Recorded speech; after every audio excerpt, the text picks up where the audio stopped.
Doctor Mohammad ইউনূসের সাম্প্রতিক কার্যক্রম নিয়ে এবার আইনি লড়াইয়ের হুঁশিয়ারি এসেছে।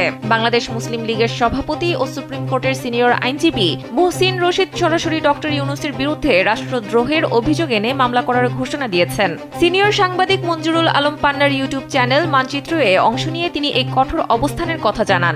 সরকারের পক্ষ থেকে কোনো পদক্ষেপ না নেওয়া হলে তিনি নিজেই এই আইনি প্রক্রিয়া শুরু করবেন বলে জানিয়েছেন। মুহসিন রশিদের মতে, সরকারের বর্তমান কর্মকাণ্ডগুলো কেবল সংবিধান লঙ্ঘনের মধ্যে সীমাবদ্ধ নেই, বরং তা সরাসরি রাষ্ট্রদ্রোহের পর্যায়ে পড়ে। তিনি অভিযোগ করেন, প্রধানমন্ত্রীর পদ শূন্য হওয়ার পর রাষ্ট্রপতি একমাত্র তার সঙ্গে যথাযথ যোগাযোগ রাখা বা গুরুত্বপূর্ণ নীতিগত সিদ্ধান্তে তাকে অবহিত না করে সাংবিধানিক শিষ্টাচার চরমভাবে লঙ্ঘন করা হয়েছে।